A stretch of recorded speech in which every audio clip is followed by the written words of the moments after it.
What's going on, everyone? I'm your master of ceremonies for tonight, your MC for the show, and we are having episode 26 with Mr. Michael Blackgrave. And a lot of you are watching, you know who he is. He's a very, very outspoken martial artist. He has a lot of good viewpoints, a lot of great material, and we're going to bring him on, and we're going to talk about what he thinks about a lot of things, get his opinion on a lot of stuff. So this is raw and unfiltered. For all the people that have sensitive ears, you might want to go watch another show because we don't like to have sensitive stuff around here. So without further ado, I'm going to bring the man of the hour up, and we're going to talk about a bunch of stuff. So yeah, let's get it going, guys. Good evening, sir. How are you? Hey, what's going on, everybody? How are you? Pretty good. So I was just telling everybody we're gonna, for people that are sensitive and people that want to cover their ears, they can do so now or change the channel. So a lot of people that are watching kind of know your background. They've trained with you and stuff like that. For people that aren't watching or haven't seen any of your videos, I strongly recommend you go to Mr. Blackgrave's Facebook page if you're a friend of his and watch a lot of the stuff he posts, because it's a lot of relevant to real world things that happen. It's no fantasy on his page. It's all real world content. Stuff that everyday guys, could just take advice from just working out, nutrition, and to martial arts, self-defense. So I want to just give a quick, brief rundown. I know a lot of people that are watching already are friends with you and already know your history and your background. So how did you get started in martial arts? Let's go ahead and start us off. Long time ago, man. I was maybe, I guess, 12, 11. My father was former 82nd or 101st Airborne Recondo, and he learned what they call combat judo. So he used to take me in the backyard and just show me stuff. I mean, here's a throw, here's a this, here's a that. And believe it or not, that got me started. But where I was from in Indiana, there was nothing. I mean, our whole county had 12,000 people. It was a little farm town. So every once in a while, I'd get an Inside Karate magazine, and from one of the grocery stores have it, and I would mimic everything in that book that I could figure out. I must have broke 40 broomsticks making nunchucks, Okay, and just working kicks, and just they used to have the little one-step things. And from there, I went into the service, and that's where I started meeting guys from bigger cities who knew stuff, and that's where I started training with guys like that. A buddy of mine, Scott Latuski, was a Goju guy. A buddy of mine from the Hawaii was an Arnis guy. He would show me stuff. Got my ass kicked by a Wing Chun dude out of New York City quickly. And him and I became friends, and that's where I started boxing and doing all kinds of stuff, was in the Army. When I came out, I moved to San Antonio, and I started in Chinese Kempo under Gary Swan. He was one of Stephen LeBounty's top guys, and I worked with him 2 or 3 years. And from there, I had my dream come true. Peter Urban's Goju opened up in San Antonio, one of his top guys. And I was with him for 8.5 years. I earned my second-degree black belt in USA Goju under Kiyoshi Wright. And that's what intrigued me for everything else. I got stabbed, which made me go into the Filipino arts because I didn't know how to deal with a knife. Pikiti Tertia for 9 years, Lakan Guro in that. That's where I got my interest in Wing Chun, because I saw the handwork at Pikiti, and then I had a buddy of mine who was a great Wing Chun guy, and I just started training Wing Chun with him, and then just formally kept going and finding better guys. And that led me into Kali Illustrisimo, and I went to the Philippines and trained over there with Master Yuli, 280 private hours in 28 days. And then from there, I kept boxing. And then from there, I got the grappling bug and got into BJJ and then catch wrestling. And then I just put it all together, man. And I created my SEAMOK syllabus, just really simple stuff. And that's what I wanted to go into. A lot of people, like I said, they know a lot of your background or they train with you. How did the SEAMOK stuff, how did that come in your head? It was just like a combination of all the different arts you had that you wanted to make a separate. Everything I ever studied had a common root. And the common root to me was winning. And the common root wasn't anything fancy. And I noticed so many people wanted fancy, and they wanted this magical mystery tour of martial arts. I never got into martial arts for that. I was a street guy. I was a bouncer. I did bounty hunting work. I wasn't a very good guy in a lot of years of my life, so I always needed something to make me a better guy in the street. And that's why I got into those type of arts. And be honest with you, I saw stuff that would work and wouldn't work, and I just started taking stuff from everything I did, and that's what it means: simple, effective, aggressive methods of combate. And I just put it all together, and whatever comes out, comes out. You got to help each other build your own monster, man. If you just copy me, it's still mine. It's not yours. So I just put it all together, and the way I teach is I teach everybody to their strengths. You know, I make the system fit them, not them it. You know. Yeah, nobody can move. I know I've noticed that since I've been doing. You know, obviously I haven't done martial arts as nearly as even close to what you've done it, but just teaching the students I have here, like, you got to make it your own art. You can only imitate so much, but you have to just tailor for that individual and make it your own. Yeah, it comes down to martial arts, man. I've always believed you have learning mode, training mode, and fighting mode. You have to have all three of those. But if you skip learning mode and just go into banging and all that stuff, or sparring right away or whatever, you're not going to get anybody any good, because they didn't learn anything. So I always teach my guys: learn, train, fight. That's the key that always makes it run. Yeah, classroom work is a lot of people, like I said, usually when people come and they train, they want to bang right away. But the classroom work is before anything. It's like you do anything, you know, and just learn the basics, doing your homework, you know, and then you get to bang later on and you know, and get in there and train. I want to talk about, so with the SEAMOK was kind of just like you said, it's something you just kind of, you know, you started to train like all the different arts to be effective in there. During your bouncing days when you were a bouncer and stuff like that, I know you made a lot of videos talking about, you know, dealing with real world violence, what works and what doesn't work. So some of the shit you see now, you know, people post, you know, the little flow drills and whatever. Obviously, I mean, with your experience, a lot of that shit probably just went out the door, right? When the shit hit the fan, like. I'll tell you what, man. I bounced in 1% bars. I bounced in titty bars. I bounced in pool halls and taverns. I never bounced in any place really, really nice. Every joint I've ever bounced was rough for a reason. More money. I made money hand over fist bouncing in 1% biker bars. Guys tipping out. I make some nights $400 or $500 just doing that in titty bars. Some nights I'd make, you know, $600 because all the chicks had to bounce, you know, tip you out. And then whatever the bikers who came in, they tip you out. All these guys tipping you out, man. And so all these places are also rough. I mean, that's where I was stabbed. I've had my head split open. I've been shot at, the whole 9 yards. And a lot of that stuff you see, good luck if you think you're going to pull it off, because you're not going to have this time of, hey, I'm stabbing you. Can you do this? My altercations in that lifestyle with violence was, I would go up and try to stop a guy from doing whatever. The night I got stabbed here, it was the night of the Purnell Whitaker, or the Chavez Whitaker fight here in San Antonio. In the 90s. Yeah. We had a club capacity of 350. We jammed $1,000 in there. So you know what was going on. And I'll be straight honest. It was mostly black dudes and mostly Mexicans, because that was the fight. It was Chavez Whitaker. Yeah. And my big holly ass was in there trying to keep the peace. And we had a dude leaned in and bit a chunk of meat out of a dancer's ass. Literally. Well, of course, I'm at the front door, and my boss says, hey, get that fool out of here. So I run down there, and I was already a black belt in Goju at the time. I thought I knew it all. And I hooked him up, and I'm walking him up the foyer. Never saw his buddy down on the front. And the dude looped a cut-down screwdriver over my shoulder into my chest. And he popped my lung. And I never saw it coming. You're talking just a madhouse of people, you know. And next thing you know, I wake up in the morning in a hospital with a bit and right here on the side reinflating my lung, man. That's how I saw violence go.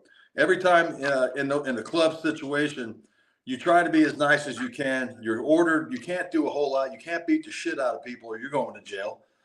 So a lot of times it was, you either have yourself and another guy, or you call the cops, man. Because a lot of times, you know, people say, oh, it was a bouncer, you get to kick people's ass. And that didn't go that way.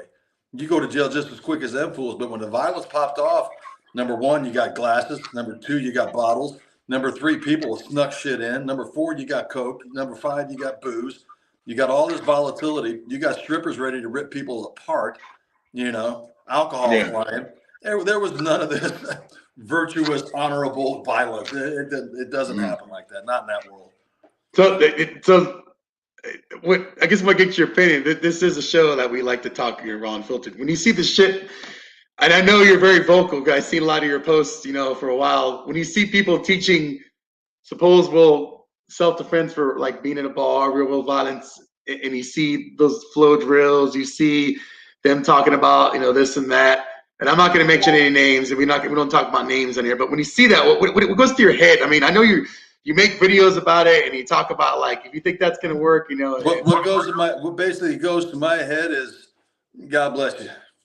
Because if you think you're going to pull that shit off against some crazy son of a bitch, and let's be honest, people who attack other people usually are crazy sons of bitches or on something. Yeah. I got another story. It's not going to happen the way you think it's going to happen. And let me tell you, having been hit by steel on numerous occasions in that line of duty, once you're hit, shit happens, man. Shit stops. Shit gets different. I remember pulling open my coat and I see this dark blood. I know I'm hit. And I'm not going to lie to anybody, man. I start panicking because I can't breathe. My lung is starting to collapse. And this guy still got that freaking cut down screwdriver coming right back at me. All I remember doing was shoving him. And that was the last thing I remembered. That's all. Get him off you. Yeah. Thank God there was other people to stop him, because who knows, But a lot of people think you can fight through this. A lot of people think they're indestructible and they're just going to keep going. And all the stuff they're learning in these fancy seminars and all this shit, until you're in it, you do not know. God bless you if you could pull off your secret squirrel shit. But I tell you what, I'm not the cat who's going to be trying that shit.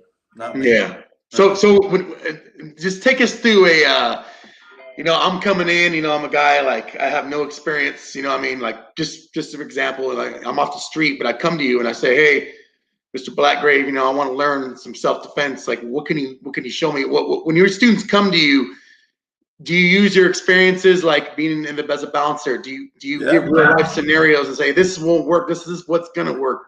Well, that's one thing about being a martial arts instructor or a fight instructor. People are going to gravitate to you for what you are. I don't get any kids coming to me. I don't teach kids except my own. I don't have women coming to me. I've taught maybe 2 women because I'm rough. And a lot of people find me rough. They find me abrasive. They find me gruff because I call it like I see it. I have people come in my class, and the first thing I'm going to do, I got to see where you're at physically, man. I got to see can you move? Are you gassed in 10 seconds? If you're gassed in 10 seconds, I can't start you where you think you're going to start, man. I got to start you somehow to get your gas up, And one of the first things I start teaching people to start to get their gas tank up is footwork. If for no other reason, if you can't fight where the fuck, maybe you can stop yourself from getting hit a lot. And so I start working footwork, and I start working weaving. I start working all this stuff that gets you moving. Once we get you moving and get that confidence going, now we can start building the structure of what you need. And it's amazing. I've had big, heavy set people who are fit, be honest with you. And I've had guys who are bodybuilders who gassed. I've had guys who were really good athletes gas in my classes because it's a different type of movement. It's not the same thing as running 6 miles. I've had bodybuilders who can't throw a fucking punch because all their whole life they've been pressing. So you get them to throw a punch and they're here. So now I got to assess all these things. I go, okay, I got to figure out how to make this guy punch. So like I said, the first thing, obviously, is assessment. Yeah. See where you're at, and then what do you go from there? Like, do you tailor curriculum to whatever they need, or do you just kind of give them, this is what I'm giving you? Well, when I teach everybody, I start teaching them striking first out of the Wing Chun, because it's really, really simple, and I start them on their footwork, man. I start them a left 45, right 45, straight in step, straight back step. How to move your upper body and your lower body together. It's crucial, man. It's crucial that you're able to link your upper and your lower body together when you're moving. If you can't, if you're stuck here in your feet, but your upper body's doing all kinds of shit, you're just opening yourself up to get hit. And then after I start getting people, and it doesn't take long to get people to understand how to move. Once you can start getting them to move, that's a class or two. You can start, they start understanding right away. If you teach it that way, if you baby them along and all this shit, I don't baby them along. I say, let's fucking move. Let's work. And once you start getting that stuff going on people, man, their eyes start to light up. Now, once I start to see that eye light up, now, okay, this is the punch that comes with it. That's the overhead. That's the hook. Now I can start putting them on a bag and start having them tap a bag a little bit. Give them a little bit of that pressure, right? Let that bag bounce back on them a little bit. And then I just keep going from there, man. It's building blocks. It's building blocks. Baby But if you steps, think you're going to take a brand new student who's out of shape on day one and put him through a 3-punch combination with stepping drill, you're going to lose him because you're going to blow him here. Mm-hmm. You know. Mm-hmm. So I know when I first started, like I was the footwork was like, even though both the two instructors I had, PM Allen and Chun Ruby I had here, when I first started, we did that sawtooth footwork, and it was like 15 to 20 minutes, and that was the same thing as to assess how much footwork we could take. It was back and forth, back in and out, back and forth, back and forth, back and forth, in and out, out. And everyone was so fucking gassed. I was like, my fucking chest was like on fire, and I was like, I can't handle this shit. And it's just like, oh, we barely started. Like, you still got another hour of this. So I'm like, oh shit, you know what I mean? But I definitely see that. Yeah, you gotta move, be able to move your feet. So they also have to understand that training, combat fighting arts, whatever the hell you want to call them, a lot of times it's really boring shit, man. Mm-hmm. I mean, like last week, my top guy I got now, Dusty, I've had him for 3 years. He's really good. He's a smoking little bastard. But the other day I had him doing one drill for an hour and a half because he kept on, he couldn't get it. So why take him past that when that was crucial to what he had already learned? Yeah. And he just looked at me and he goes, Sifu, that's all we're going to do tonight? And I'm like, yeah, that's it. Because I'm not one of those guys who try to sit there and teach 32 things in a week or whatever. Yeah. One or two things, man, and it's a building block. It's got to be that way because in reality, I can give you 3 or 4 basics, and if you're in good shape and I give you 3 or 4 basic things to do, you can whip a lot of ass, But if I sit there and I blow your head with just a whole bunch of superfluous bullshit, it's not going to come out when you need it. Do you also assess like mindset, like where these people are mentally, like when they come in, like are they scared to take a punch? Yeah, mindset and stuff. I got a way to set that shit on fire. A lot of people say mindset is everything. Bullshit. Mindset isn't everything. If you're not fit, if you can't scrap, if you're not strong, if you don't have wind, you can have the greatest mindset in the world, but nothing else is going to happen. You can think, oh, I'm going to whip his ass. I haven't seen my feet in 10 years. No. You have to be able to instill in them confidence, man. Confidence is what guides them to the mindset they need. But if you're feeding them confidence and you're building their confidence, but all you ever do is model coddle them, you don't ever put their feet to the fire, the mindset will never come. So what I like to do, I crack guys in my class. I crack them. I'm not blowing their head off or nothing. It's the way my instructors did me. I was a cocky bastard, so boom, I'd catch them all the time. But that builds that confidence. Ooh, okay, that's what I'm here for. And in a man especially, sometimes you need that, You need that crack. Your ego in check, yeah. You get I see red people that, I don't know how many times I've heard that, like, I don't need to take that shit that you're teaching. I see red and I'll fuck this guy up and just a couple. I'll cold cock him. I'll fucking do it. Okay, dude. I know how many people I work with always say like, okay, dude. Like, or the famous, and that's what I'm gonna get to next. I got a gun. Yes, firearms are very important. But I teach them all the time. I teach guns all the time. But let me tell you what. You don't walk around like this, or you don't walk around with a knife out. If you don't have these, how do you expect to get to this? Because in reality, we're civilians. We're not sitting. We're not in the Fallujah, man. We're not shooting with an M4 at 100 meters. That shit hasn't started yet. It's usually going to be right up close and personal. And that whole thing Jeff Cooper said about we're going to fight to our rifle, really? That's stupid as shit. I understand what he means, but let's be honest. If I'm at the mall taking my daughter to grocery shop or whatever, and only thing I'm carrying is my pistol, my blade, and 2 extra magazines, am I really going to fight my way back to my rifle to get into a bigger fight? Or am I going to use my pistol to get out of the situation I'm in and get my kids safe or get myself safe? I understand about fighting to your rifle. Okay, if the scenario is that and the world goes to straight shit, okay. But it's not there yet. So my whole thing is practicality. I got a Glock on me. I've got 2 extra mags and a blade. And if I can't get out of the situation with that, well, I'm done fucked up. You're fucked. And I see that a lot lately, like where a lot of people are starting to kind of catch on and mix that firearms with blade with empty hand. And that's one of the reasons for SEAMOK. The Illustrisimo footwork is beautiful with the pistol. I've taught people And they're just like, wow, I never thought of moving that way. And if you ever train with Russian guys, the Russian guys had that shit figured out way before anybody else, man. They were, the way they move, the way they flow with it is beautiful. It's called a handgun. Yeah, two hands is important, but also one hand is important. It's a hand gun. Creating the distance and getting it. Or, a lot of people.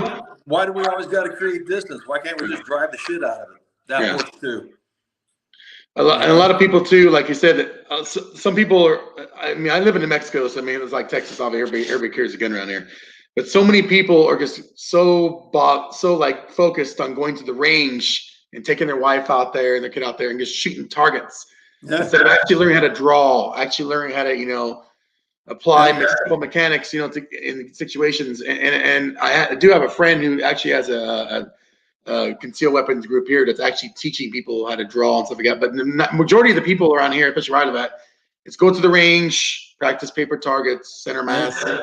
But there's go and bang. The actual shooting portion is 5% of the game. That's it. I mean, I take my guys through blue gun work on the ground. I take them through Israeli, stand and squat drills. I take them through a little bit of force on force. We use airsoft guns in my garage. So you're in a 20 by 20. That shit fucking hurts. And that lets you know where the fuck you're at real quick. Because let's be honest, man, when it goes live 100%, what we think we know, I hope you do know, because on a two-way range, I've been on them. It's a scary son of a bitch. You don't know. Whoa, shit. Goes out the door, yeah.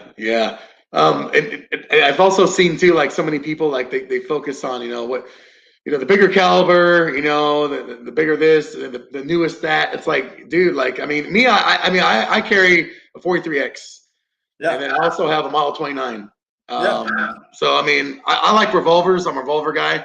Semi-autos, or I see you post a lot of revolvers. I guess find revolvers to be a little bit more my thing, reliable. Obviously, you got a speed loader, stuff like that. Yeah. But I mean, like, I'm not a gun snob. I like revolvers. I like semi-autos. I carry a Glock 19 or a SIG 365 attack ops, but sometimes I'll carry a revolver. Just be able to run all your platforms, run them well, and make sure you have enough ammo for them and you're good at that procedure of reloads. In my truck, sometimes, depending on where I'm going, it'll be a 12 gauge pump. If other times there'll be an M4 or there'll be a cut down AK, an AK pistol. Mm-hmm. It all depends on where I'm going. If I'm traveling, you can bet your ass there's going to be an M4 in the truck, minimum, because you don't know nowadays. Oh yeah, that's and the people that you're trying to protect from, they're armed as well. So I mean, they're, you see all these home invasions now, and people think, they're just coming in and with no weapons. I mean, those guys are fucking armed too. They're breaking your house. They're breaking your door down. They have weapons. I'm 2.5 hours from the border, man. San Antonio is the first big hub on the way up. There's all kinds of crazy shit popping off up here, and I'm not. Leave me be, leave my family be, and everything will be all right, man. Just don't fuck with me, and I won't fuck with you. That's my on everything. And I'm actually 35 minutes away from Juarez, so I definitely. Right by El Paso and stuff like that. So I definitely I see it. A lot of shit going down. I had some good times in Juarez. Oh yeah, I've only been there once. When I first got here like 10 years ago, I went there once and never went back. That's a topic for a different show. My livelihood in Juarez, Mexico, in the late 80s and 90s. Oh, I bet you it was a fucking wild time back then. I mean, it's crazy over there now. I wouldn't even. Yeah, it was crazy then, man. You could get killed real easy then, but it ain't like it is today. The cartels, they were there, but they weren't as organized as they are now. But you could, if you fucked up even back then, man, your ass would be at a cook pot in Matamoros by morning. Oh yeah. It's funny because I was telling somebody the other day, I went over the freeway by UTEP, and then we're that on the 10 freeway where it goes around, and you can hear all the gunfire like roll down the window, all on the Juarez side. It was bad. It was real bad. It's like a fucking war zone out there. You see tracers and shit out there. I'm like, is that fucking tracers? Cops battling out with J&G out there right now. You go down to Laredo, Texas here, man. It's like a demilitarized zone. McAllen too. Oh yeah. And all the hotels are taken up by government officials, man. You got choppers in and out of the place. You don't know which cop is a good. It's a nightmare. Yeah. I got buddies who work the border patrol, and they're just like itching for retirement. They're ready. Oh yeah, my friend at Border Patrol I used to train with here. He gets retired after 47 years, and he's like, I don't miss it at all. No, I mean, the stories he told me, because we're talking about, like we were talking about, knife defense, stuff like that. And he's talking about how they would pull out the paring knives, try to stab him, and try to stab him when they arrested him. And he's like, I showed him some stuff, and he's like, man, that's not going to work. He's like, this will work, that won't work. He goes, if I would have had that in the field, I would have got stabbed several times. You know what works? About a 26.5-inch freaking collapsible baton beside your head. Yeah, that works good. That's what he told me. He said to the wrist, he's like, I just hit him right in the radial, wow, and knocked the thing out of their hand. Yeah. That's simple. Pop, that wins. And I value people like that. Like I said, I value people like you who have the actual experience, in training. To deal with real world. I mean, I've been in a few fights, but I mean, I've never been a bouncer or anything like that, stuff like that. Yeah, it's the same thing with grappling. People don't think grappling is worth their while. I did BJJ. I was pushing towards purple before I got these injuries, man. I had to back off of it, and also catch wrestling. And I found a lot of the stuff that I learned there is extremely applicable, especially if you have a mind like mine. While I didn't like all the sporty shit to it, I tell you what, the positions you learn and the things you learn on the ground, and you start to add your own spin to it, you can be a nasty bastard. Yeah. Oh, shit. And I know a lot of people, even me, like when I first started, I didn't do a whole lot of grappling. I took a little bit of sambo and then just some basic wrestling. But I mean, me personally, myself, I don't have like a huge grappling background. Yeah, I'd tell everybody, if you can get a good solid blue belt level underneath you, that's good, or a purple belt be even better. That's what I was working for until my neck injury, my knee injury. But dude, knowing what you know and you get that ground stuff, man, you can wreak havoc on people. I don't my personal blend of grappling, if I go down to the ground, I'm not looking to lock anything. I'm looking to break something, hit something, knee something, and get the hell back up. But you got to have them good set basics that jiu-jitsu and a good catch wrestling or something like that can give you in case you got to fight down there and you know what to look for to snap something and get your ass back off the ground. And what do you think, in your opinion, why so many instructors look down, like one was like FMA and a couple other martial arts look down on grappling? Like why is it like you don't need grappling, you don't need that, just go ahead and finish it before because they're full of shit. They're full of shit. They're just full of shit. I mean, they think it's going to go just because they got. When's the last time you've been in a stick fight? Yeah, exactly. I've never been in a stick fight in the street. No. I mean, I've jumped people with an asp when I was not being a very good person. I've hit people with bottles. I've done stupid shit like that, but I've never squared up with a rattan stick and started playing all this stuff. Does it have a place in training? Sure, but it's not realistic. A lot of people say grappling doesn't work because they don't want to pop their own ego. Because they realize, man, if I go out there and get my ass kicked and I'm a grand poobah and a screamer and I go against a big white belt and he smashes me, my whole facade is shot. So instead of sitting there and sucking up and getting out there and figuring out, I'm not in very good shape for it. That was the first thing I learned when I hit the grappling mats.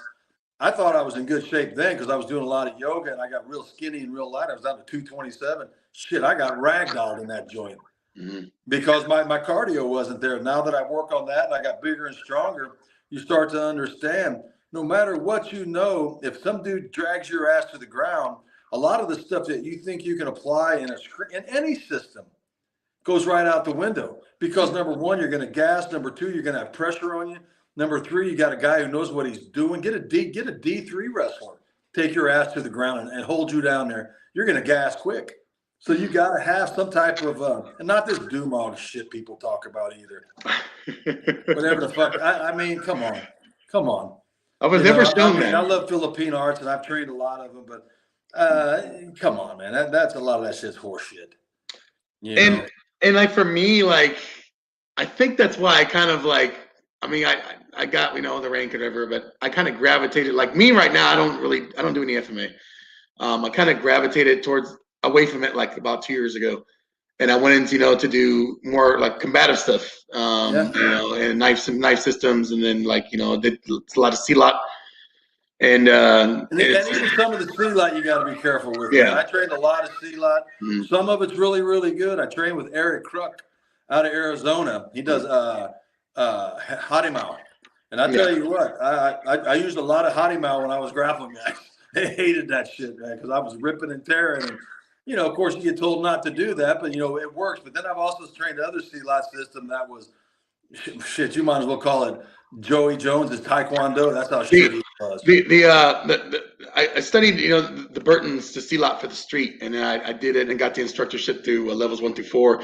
And I have to say, like, he took the best, most practical stuff out of it that's applicable for street use, and threw everything else out, like the just a lot of the stuff that didn't make any sense. And it's a really, really good stuff in there that actually it's that's practical. Good because he was smart then, because he saw through the bullshit and pulled out the pudding. That's good.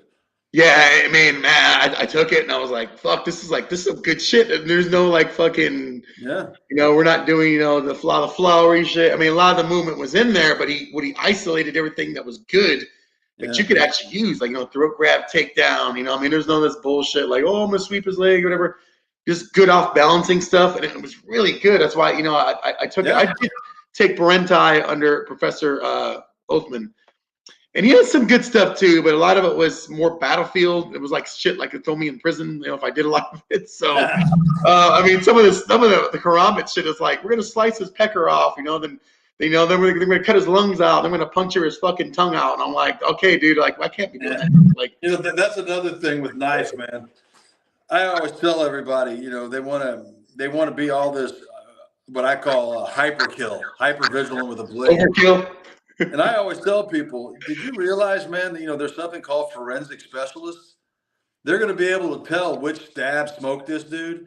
They're going to be able to tell if it was your 21st or your 1st or your 95th stab. So, now you're going to have to explain all this overkill. Mm-hmm. And I said, nowadays you got to be so careful with whatever it is. And the knife has more stigma, especially in this country, than the gun. Mm-hmm. You look at somebody like me covered in tattoos with a nefarious past, and I start ganking a fucker 30 times, even if it's righteous self-defense. Mm-hmm. I'm never going to get a jury of my peers. Mm-hmm. They're gonna take my white ass and shove me so far back in a jail cell they feed me with a goddamn pea shooter. That's just the way it is, man. A knife. I have a friend who's a cop here, and we're talking. It's funny you talk about this. We were talking about this a while back because he came to train some stuff, and he's like, "If I arrest you," he goes, "and if I see you have a knife," he goes, "and you stab this guy like maybe once or twice," he goes, "I'm gonna look at it more like it's personal. You have a hard on against that guy." I was like, "What if I shoot him?" And he goes, "Well, then if you shoot him, it's all right. I mean, I look at that more as self-defense." I'm like, "Wait a minute. If I stab, well, because you don't realize when you have a blade, he's like, it's up close and personal. You hate this guy. You're taking it out on him." I'm like, "Well, what happens if I shoot him?" And he goes, "Well, I don't look at it as bad because we're trained that way to think about that way. If you have a gun, I'm not going to look at it as bad. You're protecting your family. But if you go up and wham him, you know what I mean?" He's like, and twice, 3 times. He's like, "Then you have something personal. Then you're a psychopath because you can't stop." And I'm like, the fuck, that doesn't make any sense. So if I blast him 3 or 4 times, I'm good to go. But if I, what the fuck are these guys thinking? And he's like, "That's the way we're trained to think, man." And the thing is, when it comes to cops on stuff like that, I have one thing: lawyer on retainer. Shut up. Now, I have a lawyer on retainer. If I get into any shit, I don't say nothing to nobody because you don't know. You don't know. You say the wrong thing, they're gonna jam you up, man. And it was funny. It was funny because this dude's coming to learn from me. I'm like, "Damn, you're ready to arrest me already?" He goes, "Well, I'm saying, man, I know we're friends and everything." He's like, "But if this happens and I'm up first on the scene, I'm going to look at it like, you can control yourself." I'm like, "Wow, it's good to know." It's like, it's good to know you think like that. You know what I mean? But and that leads me to my next thing I want to talk about. So I understand that you were like, you are instructor in Medusa. Which, I studied, I learned it and put it together, and I don't teach many people that. I mean, it's good to have something like that in your back pocket, but I don't think everybody needs to know it because there's a lot of psycho crazy bastards out there. A lot of people that just don't. What were your first thoughts when it was presented to you? Like, what did you think? Like, when this was presented to you, like, this is Medusa. Mm-hmm. Do you think like, man, this is because I mean, Jason and Mike Raymond did a fantastic job with the material. With you, it wasn't. I used to work in the prison systems, man. I was a prison guard at Wacken Hut, at what we called the Hut, man. Mm. State prison run by the feds type of shit. So I saw a lot of stabbings. I saw a lot of dude. I saw guys making arrows and shooting them with their rubber bands out from their underwear, you know. Yeah. It was crazy. So, oh, we're losing him, guys. This was getting good too. Let's get him back. Let's get him back. While we're taking a break, while he comes back on again, let's say hi to who our viewers are watching. Mr. Jaime Aguilar, howdy, gentlemen. Yep. How you doing, Jaime? Mr. Kurtz, Rubber Chicken Salute. Mr. Jason Schultz, how you doing, sir? All right, he's back on. Okay. yeah. We have to No, take when it you came off. to Medusa, dude. Okay, we go. When it came to Medusa, the first thing I said is, Jason's going to prison. That's the first thing I thought of. He's fucked. Going to prison. Yeah, he's fucked.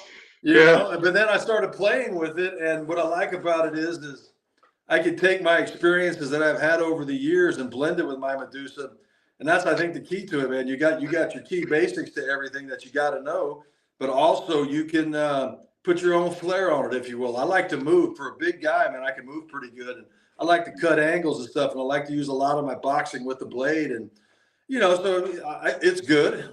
I like it, but I'm not going to teach it to every crazy fuck out there.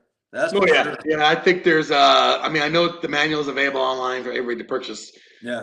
But yeah, I agree with you. I mean, there isn't some people who should be learning. I'm not an instructor in it, but yet I have the manual. But when people ask me about it, I was like, just get the manual yourself and read it. Like, I'm not going to show you anything. You know what I mean? People, the guys that I have taught and trained it, they loved it, but they didn't like the way I taught it to them, because the way I teach is rough. Mm-hmm. And I put a lot of stuff into my Medusa. Like if I'm going to shock, I do a lot of sternum shock, and then grab them by a belt and then throw them to the ground and then stab the shit out of them. Mm-hmm. But I'm hitting them full force with a knock knife. What the fuck are you doing? Yeah. Hey, you're fucking breaking my ribs here. Yeah, but I mean, that's the reality of it. You know, when you're training something like that, it's not a ballet, man. If you're not putting that ferocity into it, you're not doing your student any service. Because when I'm the uke, when I'm letting them do it to me, if they're playing patty cake with me, I'll smack them. Come on, man, what are you doing? And I'll push them. You're just like I used to in the street. What the fuck, man? I had to admit I had those nerves too. I remember when I first started learning. We did some nice sparring when I did with 2 on Ruby, and she was like, "Come on, you have any balls?" I mean, this lady's 80-something years old. And I was like, I don't want to hurt you, 2 on. She's like, I'm going to hurt you. She grabbed my balls, man. She fucking twisted them. And I was like, holy fuck. She brought me to my knees. And then she elbowed me like in this right here. And then she's like, come on. She's like, this is for your fighting for your life. Are you going to do that when somebody attacks you? And I'm like, man, this fucking old lady's rough. Like, she's getting rough on me and shit. So I was like, then I lightly hit her. I mean, I'm not going to knock her out. I mean, I understand. I'd have blasted her, man. She probably would have killed me if I would have did that shit. But yeah, she easily could have killed me. I was barely learning then. And then her husband was like, go ahead and hit 2 on. It's okay. I'm like, she's 80 years old. He's like, it's okay. She can take it. I'm like, okay. I gave her like a strong punch. And then she's like, that's all you got? And I'm like, damn, that's like tough as shit. You know what I mean? It's like, but yeah, I see that little apprehensiveness. Like, you don't want to hurt your instructor. Yeah. But then I do that too. I mean, guilty as charged. I had a female student because, and like you, most of my students are females. Yeah. Which I don't know why. Like some guys are like they're fucking pussies. They're scared. Like I don't want to learn that. I don't need to learn that. You know, ego in the way. But I had one student was like kick me in the balls like hard because I had a big I had the thing on for boxing, big cup, the groin guard. And she's like, and I'm like, dude, like I'm about to rape you. Like you need to kick me hard. And she's like, you're about to what? And I was like I'm gonna attack you and throw you on the ground on the mat. And like you gotta attack me. Man, she fucking let me have it. I was like, dude, like show me. I thought my fucking nutsack was split in half. I was like, holy fuck. Brought me to my knees and I was just like, that's what I'm talking about. I got up. That's the ferocity you need. Yeah. Because we're dealing with training on human life. You're preserving your life. Yeah. You can't be playing fucking patty cake, like I'm gonna tap you in the nuts. Kick me hard, I mean, I can take it. And that's one of the reasons I really got into grappling too, because when you're doing catch wrestling and training, you're doing BJJ. I come from the Carlson Gracie lineage. There was none of this shit starting on your knees. My first role in BJJ was with the 2nd degree black belt, my professor. He beat shit out of me. And that's how I've always learned. In karate, I was after I learned basics and stuff, man, we went right at it, and that's how I learned. And I was one of those hard-headed dudes that had to be cracked in the head a whole bunch of times. Why is it, and I have this question, because like I said, I'm not a grappler. I don't proclaim myself to be. I took like maybe 2 months of Sambo, and then I fucking pussed out because I had some other shit going on, and I was like, okay, I can't do this right now. But why is it when you go to the mat, they're so like, the first time I had class there, this fucking dude was trying to dislocate my arm and shit. I was like, dude, like relax, I'm barely learning. But he was trying to kill me. It's like any art, man. You have a lot of times when you first start an art, you're always paired up with a guy who's supposedly your equal. Yeah. You know what I mean? Or maybe a little higher than you. And a lot of these guys they're alligators, man. They're trying to feed their ego. So they're going to try to hurt you. I mean, I got hurt several times early in BJJ from overzealous young white belts. Here come the old man. And there was a couple times where I lost my composure and I cracked guys. But I've never seen it that much in other arts except for grappling for some reason. I don't know why. When I was in Goju karate, man, that white belt was a target. You know, because we were training in small school. It was myself, my instructor, and then we had a couple brown belts and 2 black belts. And that white belt dude was a target. Everything they were going for. And that's where your confidence starts to build, because you realize if I don't scrap back, these guys are going to continue the bullshit. So, and let's be honest, this whole idea of martial arts being, oh, I'm so good for you, oh, great person, get out of here with that bullshit. Yeah. I never once went into martial arts to be a better people or better person. If you look at some of the great karate men of all times, they weren't the greatest people. Totokyu Kaien, he ran whorehouses. What the hell? Choki Motobu was a prize fighter, man, and he was also a fucking numbers runner. He did all kinds of shit. He was a money. They weren't honorable men. They weren't honorable men. Yeah. Git Man was a dirty cop. That's why. What do you think I like him for? I mean, that dude learned how to fight and used his Wing Chun for fighting. That's what he was, man. A lot of these guys were not these great, honest martial arts is for the better, make you a better bullshit. It was to save your ass. That's what it was for. I certainly didn't take it up to. I first started in Muay Thai. So I started Muay Thai for 2 years.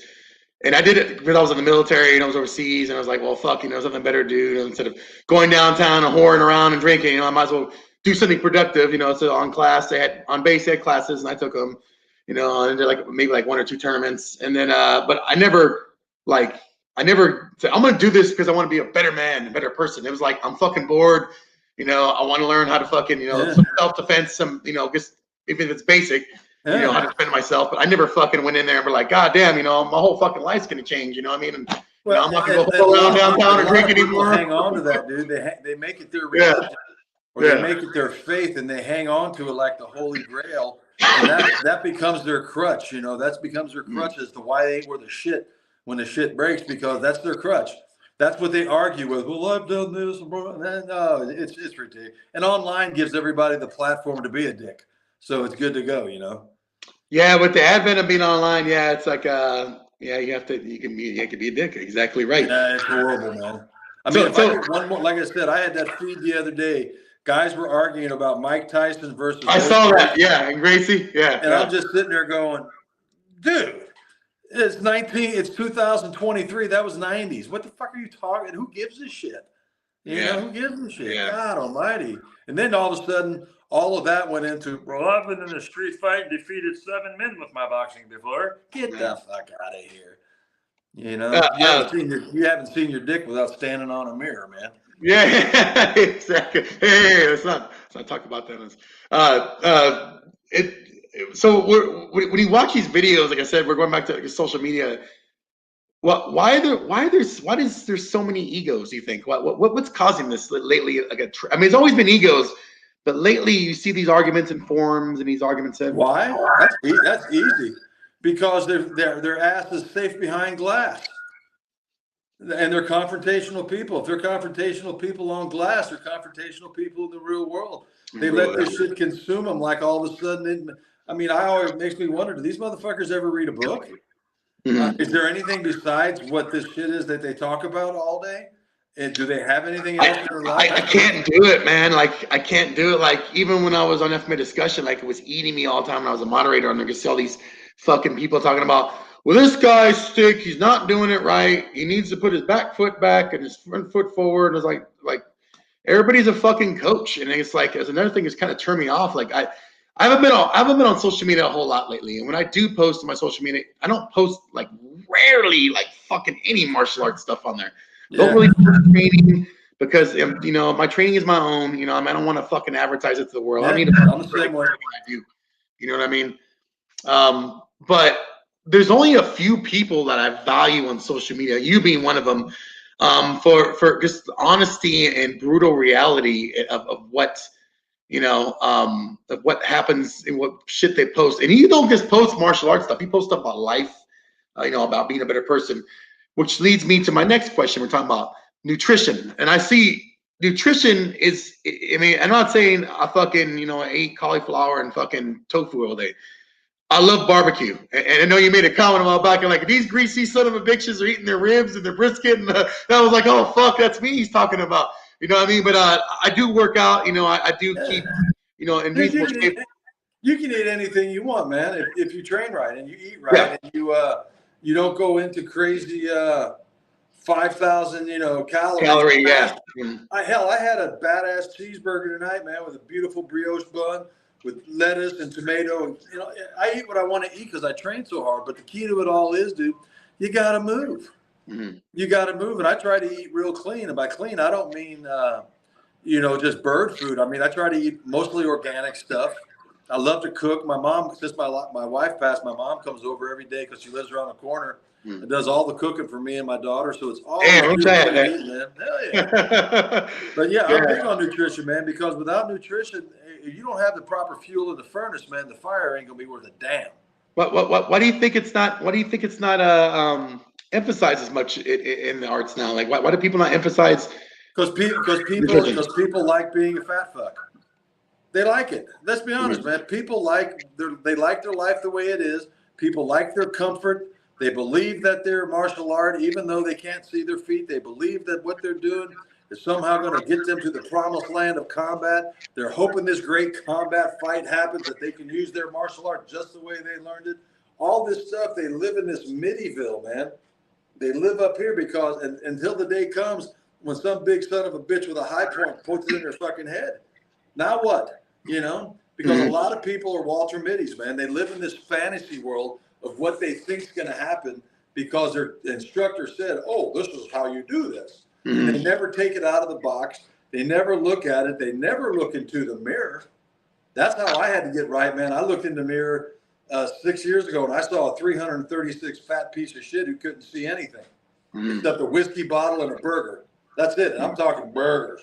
I drank through depression. I drank myself and cocaine and all this stuff.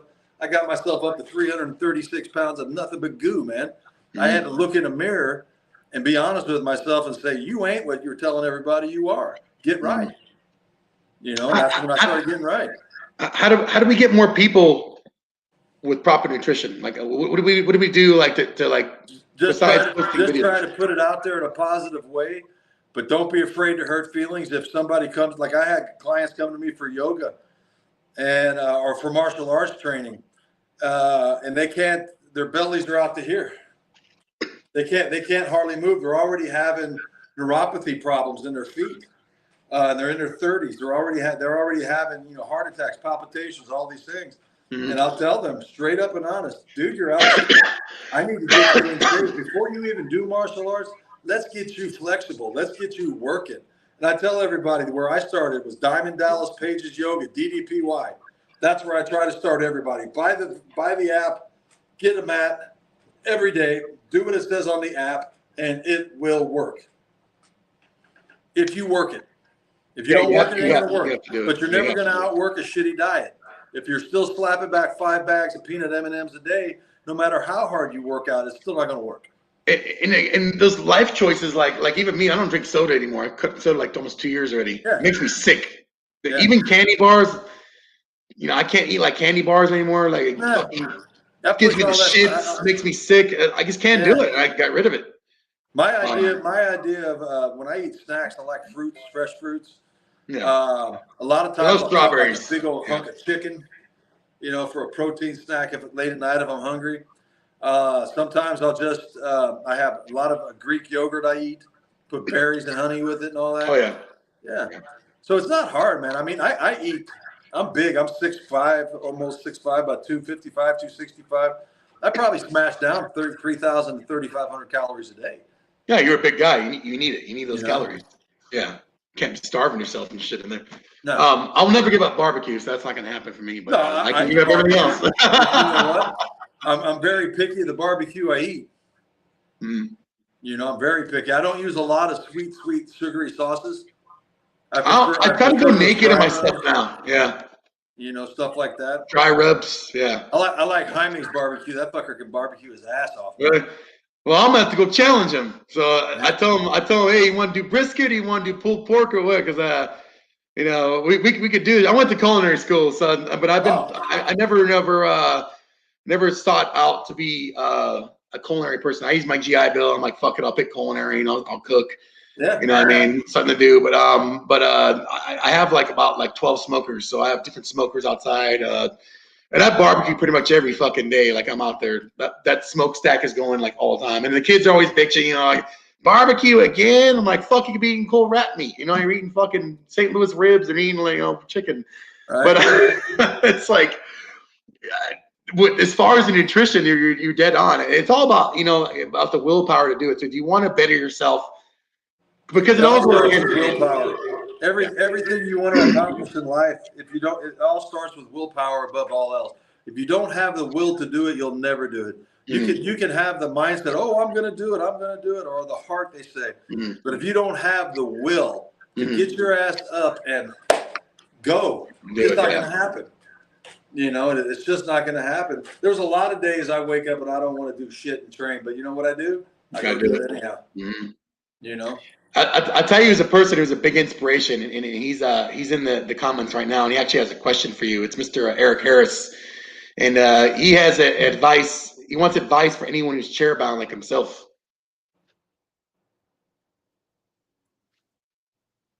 Oh, I think we lost him again, guys. It happened. Oh, sorry. Are you there? I think we lost him. Okay. Did you hear my question? No, I didn't hear the question. Oh, okay. I said there's a person that's a real big inspiration, like to me and like a lot of other people, and he's Mr. Eric Harris. He's in the comment section, and he had a question for you, and he wanted to thank you for all you do, and he also want to know, do you have any advice for someone like him who's chair-bound? Don't worry about being chair-bound. Just do everything to the best of your ability and keep on pushing. Fuck that chair. You are who you are, man. Just be you and work hard. It'll all come. It'll all work, man. Mr. Jason Schultz says they got nothing else. Those who have time to criticize aren't doing anything with theirs. He's absolutely right. I know we talked about like nutrition and the value of it and stuff like that. And like these all things go hand in hand: mindset, nutrition, movement, footwork. With the Medusa system, and we're talking about what we got off track. We're talking about like the knife and stuff like that in Medusa. I know you emphasize a lot of like the old school like techniques, brass knuckles, saps, blackjacks. Yeah. I see a lot of that coming back. Like it never left, bro. It never left. Just people are advertising. Yeah, let's be honest with you. I'm more apt to use a sap or a set of nuts or a short knife or a blade or a revolver before I am a stick, a Joe, anything like that, because those are things I can hide on me and they're legal. Down in Texas, I carry all that sometimes. Are automatic knives legal in Texas? Yeah. Are they? Yeah. And so if I can carry them, why don't I train with them? Oh, I got my knuckles all the time, man. I take them out, bap, bap, shoot the bag, bap, bap, bap, hit. A lot of times I'll take out my training knife or my live blades, work them. Sap all the time. I got probably 20 saps I use. I got one that's all beat to piss. I'm just hitting trees with the damn thing because you're building up power. But yeah, train with what you use, man. Train always. I got an old class ring I wear sometimes. I turn that bitch around with a big old nugget down here. Hit it, slap, yeah. Yeah. Right behind the ear. Because it's all, I mean, it doesn't matter. That's what I loved about Wing Chun, man. Everybody thinks Wing Chun is some type of a secret squirrel science martial art because of the Ip Man movies. Wong Shong Leong said it best, dude. Wing Chun is about hitting. If you're not hitting, what the fuck are you doing? Wing Chun is about hitting. All, and everybody thinks Wing Chun just punches here. That's one shot. We have every shot that boxing has. We have here, we have the overhands, we have hooks, we have uppercuts, We have elbows. We have down. We have all that. We have chin na within it, which chin na everybody knows is what? Stand-up grappling, seizing, breaking, flesh. We have throws in Wing Chun that people are like, oh, Wing Chun doesn't have any throws. The hell we don't. It may not be a judo throw. It may not be set up like a judo throw would be. But guess what? Stepping in and stepping behind a guy in schoolyard dumping his ass is still schoolyard dumping him. Doesn't matter what it is, yeah. Dude, I've done it in Brazilian Jiu-Jitsu and sparring in Brazilian Jiu-Jitsu. I put people on their ass using Wing Chun. I've used bong style to enter off a guy trying to clinch me. I've used bong style to tan style to grab and come in and clinch using Wing Chun and BJJ. And I did it in tournaments. You know, people, what the hell are you doing? Well, I'm just doing this. That's all. Do you consider, like, you know, people talk about when, you know, basic self-defense and like, well, you know, boxing and grappling is all you need. Would you add Wing Chun as well into that mix? I would say whatever you can make work into the mix. I'm a big proponent of karate. I'm a Goju Kyokushin guy. Those low devastating kicks and those systems are nasty. So I put it into my Wing Chun. All those stomp kicks, all those low cut kicks, all those. You used to see Andy Hug kick. He was a Kyokushin guy where Muay Thai brings the leg down. Kyokushin kicks up the side of the leg, up underneath the caps. I put all that into the game, man. Old style karate, people, oh, that's too big of a chamber. Not when I got your face down here and I'm getting ready to torque. It all works, man. You just got to find out the nuances where everything fits. People get so in their head that, well, that's not going to work because I don't do it that way. I can't foresee that working. Well, shut the fuck up. You never trained everything. You know, that's like me saying Sambo doesn't ever work. I've never trained Sambo. I don't know. I can see Sambo, and I've never trained it. How do I know? Yeah, that's what I'm saying. How do I know, right? You know, people say, I had a guy tell me one time that Shuaijiao, Chinese Shuaijiao, fast wrestling doesn't work. And then I watched him spar the guy, and the Shuaijiao guy spiked him on his head about 3 times. And he was a wrestler. And the Shuaijiao guy just showed him what Shuaijiao was, man. It's grappling, you know? So I don't get hooked up into when people say, oh, that's never going to work, or Wing Chun is this, Wing Chun is that. Your Wing Chun is that because you saw an Ip Man movie and that's what you think it is. And shut the fuck up. You don't know what you're talking about. So people got to do their research more besides. Some people need to come cross hands. Yeah. Because when I've fought a lot of guys using Wing Chun. And everybody thinks we're going to set up here. No, I'm setting up right fucking here, man. It's the same thing. If that's Man Sao, seeking hand, and this is Wu Sao, guarding hand, why can't it be right here? It's the same damn thing. I don't always have to Tan Sao here. Or why can't I do this? I don't always have to punch here. Why can't I do this? Why can't I do that? You can do what you want. You got to make it your own, man. That's why I love coming out of my Sifu Dustin Carroll's my main teacher. He comes out of the Duncan Leung lineage. And that's the lineage of make it work for yourself, man. Make it work for yourself. Matter of fact, Duncan, when you go train with him, I haven't yet, but I'm going to try to. It's a 6-week crash course in Hong Kong with him. And the last 2 weeks, every day, you're fighting Thai boxers. Part of your tuition goes to bring in professional Thai boxers. And now you're going to put your Wing Chun that you're learning from Duncan against Thai boxers. That's some good shit. And I'm glad that I started out in Muay Thai because like it set me up. I didn't know shit about punches or kicks or teep or or elbows, especially elbows. And Muay Thai is nasty, man. Yeah, it set me up like for the future. Like when I first went into FMA after that, like oh, you know how to punch, how to elbow, and I was like, dude, like come here, like what, kid, elbow, and just like they got that little up elbow that shoots. Yeah. I hear. It just set me up I'm glad I did it because if I wouldn't have done it, I don't think I would have ever gotten to any kind of martial art after that. Like after I left, I was like, I'm not gonna do that shit. I mean, I just like I'll just do street fighting, whatever. But I'm glad it set me up for future to do other martial arts, And I never went back to it, and I probably should. What I mean? Yeah. But like I've got what I got from it, and I kind of moved on, and I've added it into other things. Yeah. And I'm taking right now adrenaline combatives with Julian AC. Yeah. Julian Asson, and I don't know if you've seen his shit. His shit's phenomenal. Yeah, I've seen him. He's good. I know Lee Morrison. Yeah, Lee Morrison. It's just man, he's like, man, the elbow? We were doing elbows. And he's actually coming here this year in the United States. Yeah, I saw something that he was going to be heading this way. Yeah, he's a nice dude. I like him. I've talked to him a few times. He's a good guy. I like Lee Morrison stuff too. I do a lot of the, I don't know what some people call it defense labs. Some people call it kisi, the shield, all these methods. Yeah. I learned all that, believe it or not, I learned all that in Goju karate. All those shields, when you're here, then you drop into here, and then you're here, all those type of movements, the shields and the helmets. I learned all that in a Goju karate because it came right out of the kata, saifa, boom, boom, And so then when I had a buddy of mine who was a defense labs instructor, and I started training with him for about a year, and he really honed it for me. And so I put that into my Wing Chun as well, so we could be fighting, boom, boom, boom, and all of a sudden it gets hairy, boom, I can cover up any place I want to cover up. And it just starts to become you. All the stuff you learn, man, you just start to blend it, make it you. But what do you think karate and Wing Chun get like a bad rap? Like people like look down on it, kind of like because most of the karate they see, they only equate it to, if it's not Masoyama karate, they haven't seen a whole lot of it because they've never trained it. And they know for a fact, they believe that karate is what you see in America with the big Goju helmets and the big puffy pads. Most of that's not karate, man. That's that American karate bullshit. I trained the real McCoy Japanese Goju in the Peter Urban lineage. Brother, let me tell you what. I don't care what anybody says.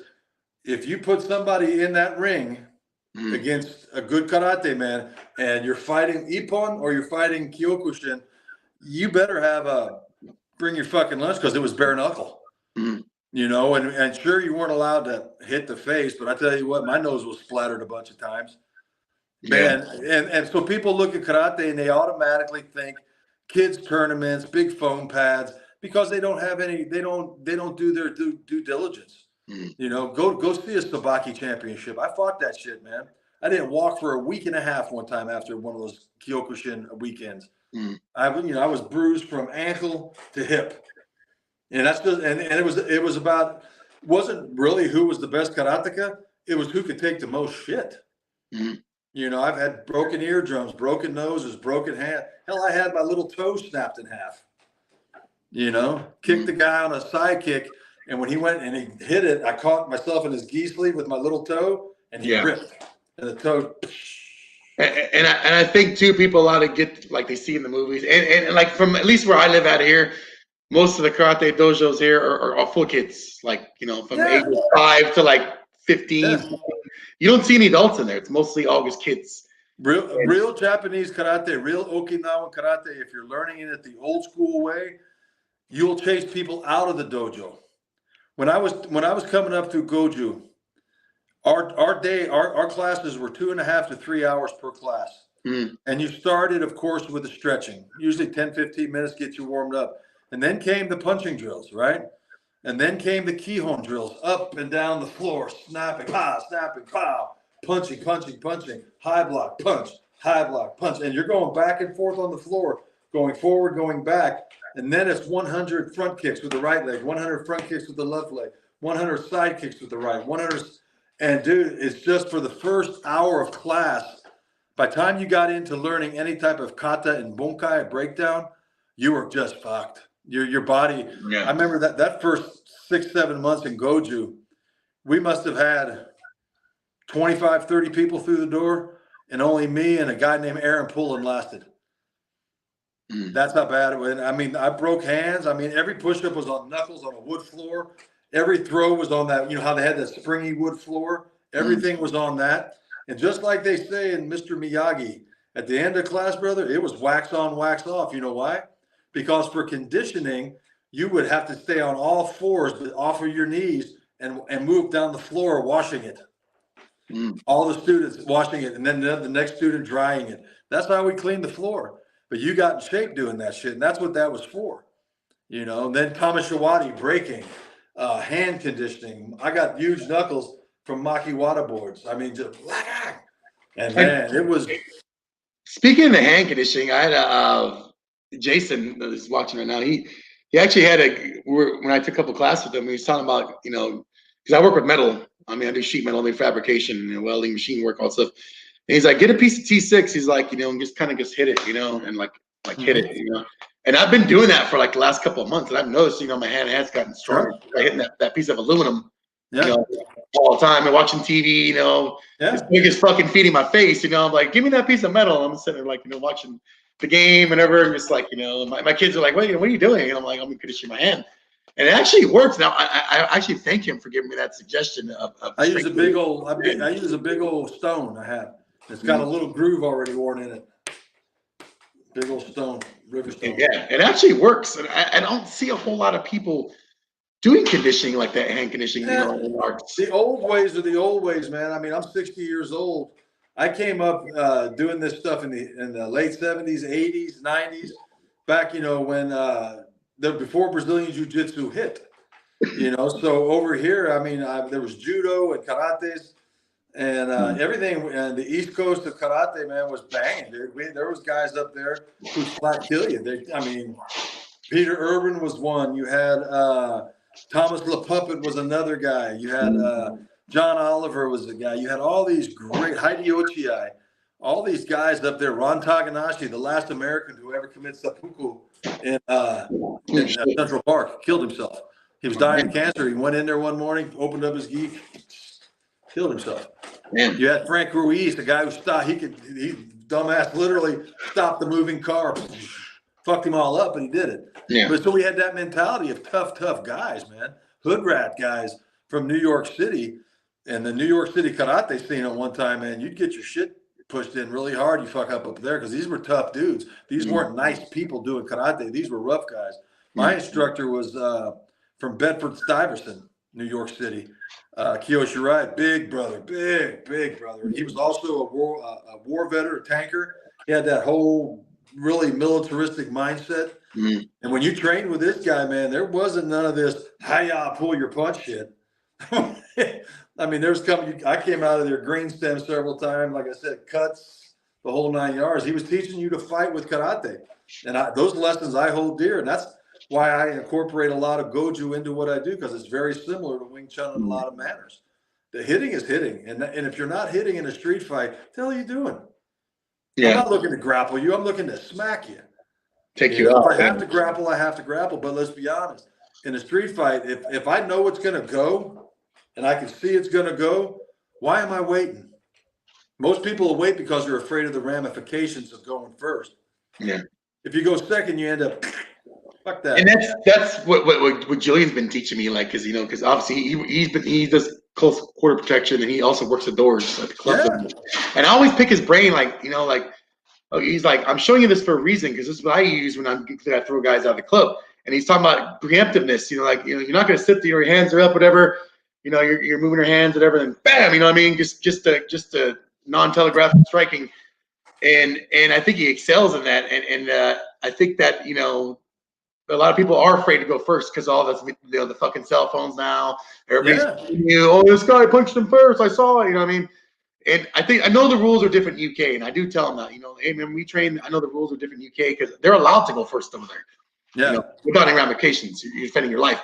Here, if I fucking hammer fist top of somebody's nose, then I start hammer fisting their brainstem and someone's filming me, then it might look different, where New Mexico's of course. I mean, and, like I said, I can only use myself. I'm 6'5", 2 whatever, and I got a tap full of tattoos. Somebody puts me on film, I make world stars. You're the bad guy. Number one, I'm going to be a racist. Number two, I'm going to be this. Number three, I'm going to be that. Number four, I'm going to be this.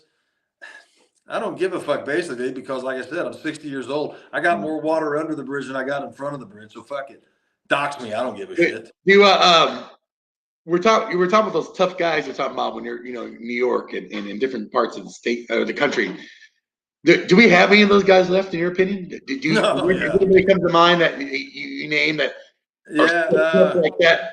I'll tell you, a real tough son of a bitch. You've had him on your show, Court Bolton. Yeah. Court Bolton's a real tough son of a bitch.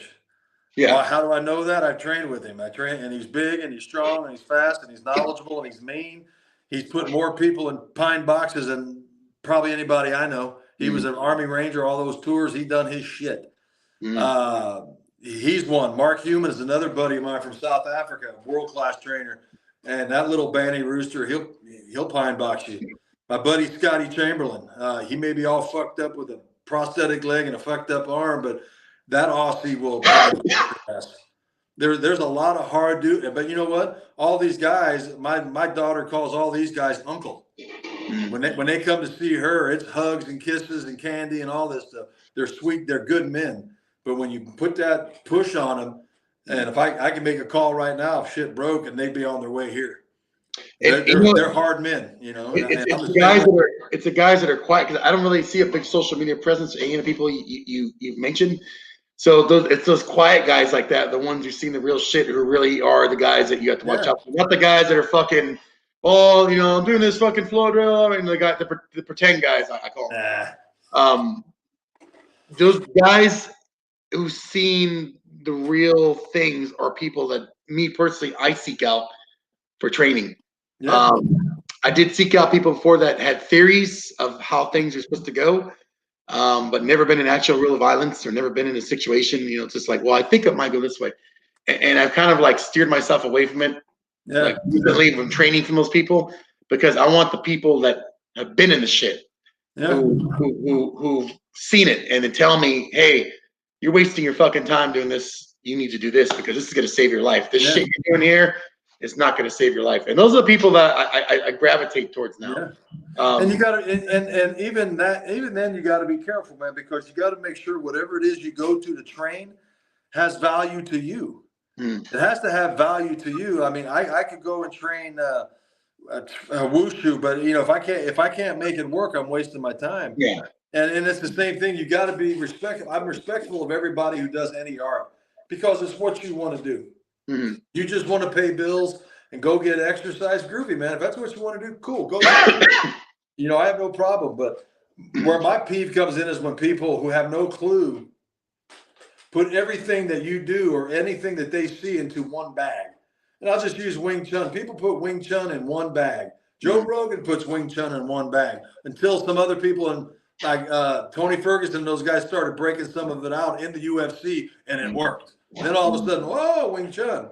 If you look at John Jones, a lot of the stuff John Jones does, I'm looking like, oh, okay, that's a Joe Girk. Ah, okay, that's a bong style when he enters. He does a lot of stuff. Oh, that little teep kick that he does, what they call an oblique kick. Yeah, that's so Girk for us. So I see it. So it's there. It might be called something different, but everybody's gonna say what they know is better, or that what they do is better. And then, of course, they're going to challenge you to come on the mat and challenge me.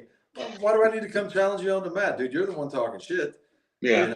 You just got to get rid of the egos are horrible in this game, man. That's the worst part about this whole martial art world, is the people. I agree. I totally agree with that. A lot of dickheads out there. A lot of people I don't see any value in. I've gotten rid of contact with a lot of people that I used to. Oh yeah, me too. I don't even. They'll ask me to do something. Or I've had guys like, I'm trying to get back out on the workshops, man. I want to start traveling, doing some more workshops for people. But there's been some people that they try to dictate what they want me to teach them, and they dictate price, they dictate this, they dictate. I'm like, nah, I ain't got time for that, man. I've been doing this shit. I started my 46th year today. I started my 46 years doing this stuff. I don't have time for that bullshit. I'm going to come up there and teach you. I'm going to assess who you are and assess your group, and I'm going to work it from there. I'll give you an overview of what we're going to work over. Most people don't want it because it's going to be guttural. It's going to be the first thing is footwork. First part of the day, we're going to go do footwork. We're going to check your wind. We're going to drop you down for some push-ups. We're going to do some crazy shit let's see what you can do. And now we can start. Once I got you burned, if you're fresh, you can do anything. If I burn you out a little bit, now let's see if you can put this into the game. Yeah. And I like the way we were talking about, you emphasize like blunt force weapons like saps and tactical flashlights, stuff like that. And like I said, for me, like recently, I haven't been carrying a knife that much. I've been carrying mostly, saps, flashlights, stuff like that, a tactical pen. Because I find that, for me, it's like I'd rather use that than a knife. You know what I mean? Yeah. That's just me, my personal thing. But I've been training a sap is just as nasty as a knife will ever be. You get yourself. I use Bad Love leathers. Most of my guys, Travis, if you're listening, this is for you. I get Bad Love leather saps, man. He makes them for me. I got like 11 and a half ounces of dynamite, man. And you hit with the edge of that thing, whatever you hit, you're going to destroy with it. Yeah, destroy. So that fight's over because all he's going to be doing is screaming. Why do you think that knife is emphasized so much other than like these kind of weapons? Because it's cool. Cooler with a knife, yeah. Yeah, people want to be cool, man. People got to be cool. They want to be the badass. Movies like The Hunted and all these movies come out about knife, and these people think that this is this ultimate martial art where their knife is going to come out, it's going to happen. But they never once realized the ramifications of what they're about to do. They don't even realize, dude, their possibility of them stabbing themselves in that fracas is pretty high. Mm-hmm. You know, or sliding down your handle. I've been cut, like I said. I've been stabbed. I've used steel. Blood gets all over the fucking place, man. And that shit gets slippery. I don't give a fuck what kind of knife handle you have. That shit gets slippery as hell. If you don't have a pommel, sliding right down is easy to do. You know, overkill is easy to do. When you're afraid and in a rage, man, it's all easy to do. Now all of a sudden I didn't mean to kill him, but I don't need that shit. I'd rather smoke or I'd rather drink some tea and read a book, dude. I don't go out and do anything like that no more, man. I'm not in the streets. I notice there's a lot of people now that are teaching it more often, like the sap and the blackjack, and brass knuckles and stuff like that. Rather than I see a lot of the videos of guys doing brass knuckles, and it's okay, man. I mean, I ain't got nothing against nobody. Do your thing, but goddamn, why do you make it so hard, man? It's a set of brass knuckles. How about a nice jab, man? Pop, pop, double jab with brass knuckles. Doesn't take much, You know, you don't need to sit there and do the 52 dances of death. It's not about. That's why on my little thing, all I showed was 2 or 3 different things: a body shot, break the sternum, boom, that fight's over there. You can't breathe. Hook the ribs, crack some ribs right here. He can't breathe. Bust the nose, right? Double jab, crack, crack. Simple. Just have good mechanics. Move off the line. Bomb. Make sure you got a good defense and fire. It's not hard. Everybody tries to make it the Magic Mystery Tour, and it's not. But the Magic Mystery Tour sells and people make money. Cool movements. Yeah, I call that, man. I'm 60 years old, man. My days of cool movements left with frickin' Soul Train, man. What are your thoughts on World War II combatives? I like it. My dad taught me combat judo. Yeah. And that was, that's what they called it in the 101st was combat judo. It's nothing hard. Wing Chun's got everything in it that combat judo ever had in it. Palm, eye gouge, punch, reaping throw, chop, eye gouge, everything that's in Wing Chun. My dad taught me in World War II combatives what they call combat judo. Everything that the chopping, boom, was in karate, everything. And so it's beautiful, man. It's simple. I teach it all, but I teach it out of the Wing Chun package, which is very simple because it teaches the mechanics, it teaches breathing, it teaches stuff to keep you going, man. Mm-hmm. So you mentioned about traveling like the seminar circuit and doing like different like stuff like that. Would you ever want to go overseas? Yeah, I'd love to go back overseas, man. I'm planning a trip to the Philippines to go see Yuli right now. Mm-hmm. Go over and do some more Filipino shit because that crazy old bastard, he shows some good stuff when you're personal with him. Mm-hmm. But yeah, I'll take it anywhere they want it. I'll go. I don't give a shit where. If you want it, you got the money to pay me, and you're decent people. I'll bring it to you. I got no qualms. I'm not like a lot of guys. I'm not asking for the kitchen sink.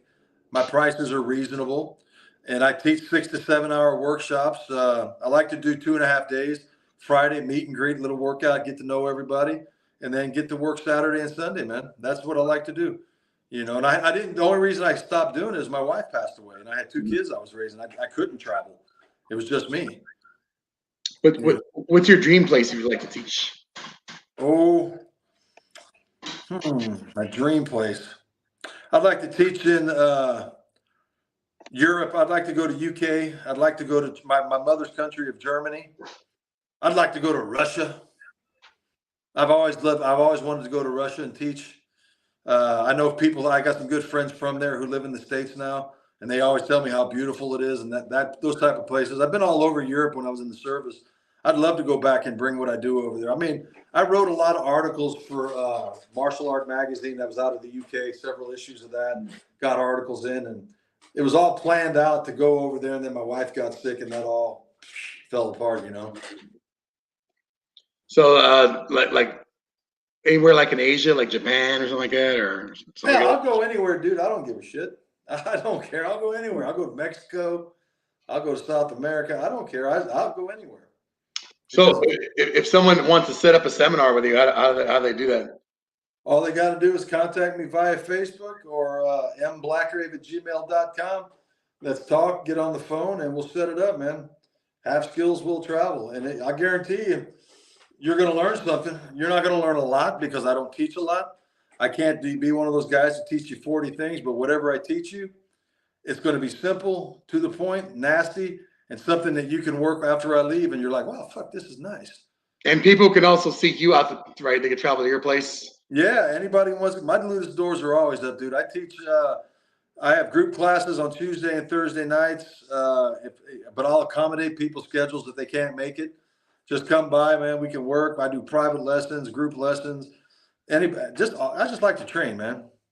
You know, like I said, when I bring you into my school here at my house, it's my Ludus, man. And you know, my mom's usually here watching my daughter. When you become my student, man, you become my family. All my guys get cookies at Christmas and gifts, and everything is really cool here, man. My mom takes care of everybody, and I have a small group but a good group. You know, I lost quite a few students when COVID hit, but slowly but surely, you know, Jaime is one of my guys. Jaime used to come up and do workshops with me, and I used to go down there for him. And it's just you got to love what you do. You know. Do you do online classes or no? No, I don't do any online for one simple reason. I'm old school. You got to feel it.